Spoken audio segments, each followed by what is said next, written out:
uma bafumye kiwandiko gwa badda kirina so koliki okulonda kwad bane muleke sindi afuge mwesibako wachi bafubye okubalaga nti tebagala kulonda ne mubesibako ati bayise mu minister nzayandowooza yanga ekiwanduko nga kiwanvu kiraga wano upcoming Uganda musician ani awandiise office of the minister of gender labour and social development ewandiikidde Uganda National Culture Center Mr. Geoffrey Ekongots chairman Uganda Association because of it held the Minister of Gender on the 22nd June. I've received petition for 4 regions, namely Teso, that is Soroti cluster, Mubende cluster, and Kole Chigezi, and Northern Uganda, compromising over Choli Lango Kamuja Binane Bigenedam. Waliwo wano ensonga eziriwo. This includes unfairness in having only one national polling center. Kati ezo complaints ministers ayogerako complaining of distances. They may not be able to come to Kampala due to lack of finances and the lack of inclusivity of all members in voting process. Bagamba ano minister ekigendererwa ki babagana kulonda bakujjeeyo kale ekitegeeza tuwadde ku limenti okubeera olunaku olwejjo olwaleero olwenca ne minister okusinza ku minister ne complaints zafunye clusters ezenjawulo ya kustopinze wala ate ye GF yavayo n'agamba nti minister tayagala asukke wakoma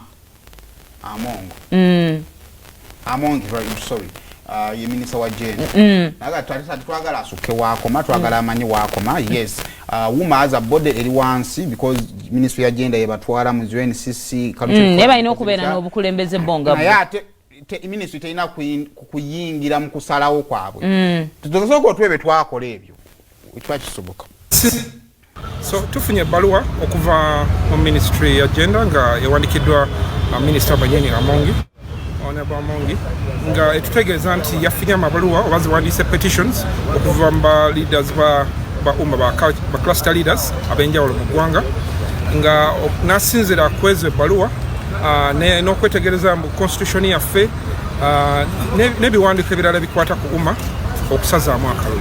I'm happy nti ministry first of all leo tubaye tufunye okwemulugunya kungi from the leaders aba outside the city aba clusters n'endala nga tebakkiriziganya nakiri ekyokujja ku national theatre. Kalulu akaffe kagendagenda mu maaso ku lwokubiri kagendagenda mu maaso olw'ensonga nti ffe nga umma twakola byonna byetaagisa okukiikirira abamemba baffe.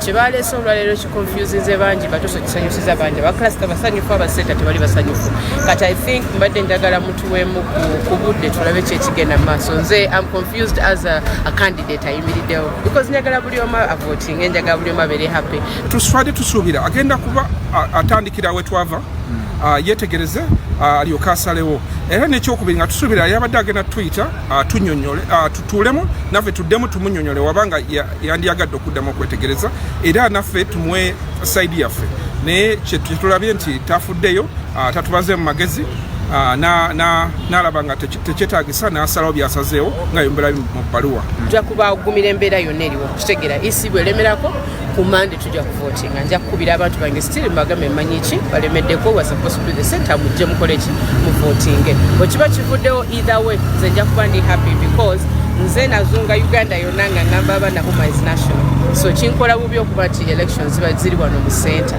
yeyo standi yange nja kubeerawo mu bulungi ne mu bubi. Tetugambye nti tugigobye tugambye nti yakoze ensobi mu kusalawo era tugisaba ereme kukozesa lyanyi era esalewo ng'ekolagana naffe so singa etusukkako terina tusukkako.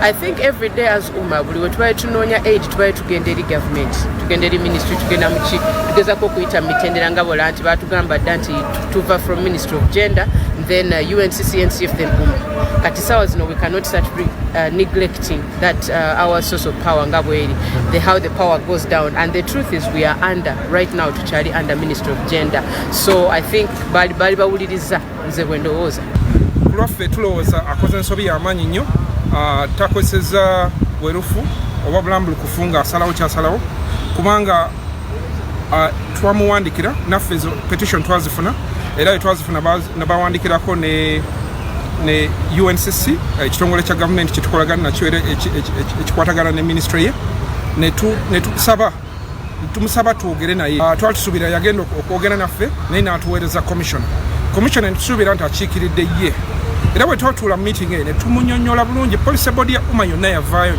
nemunyonyola bulungi nga tusuubira tunyonyola ye anyonyole minister. It's true UMA is a private entity, but it's also a national entity and it's supposed to carry out its duties. Much as UMA is not a government organization, it's still under the constitution of Uganda because to live in Uganda. So techitegeza nti kubanga you have a private company, you are supposed to okujemera amateeka nedda, not because of that. So but then ndaba mutuwemu kugude right now buli mali emotional. So tuyinza okwogera ebintu ebitakwatagana naye mutuwemu obudde by next week ndoza buli omaja kuba yesotinze.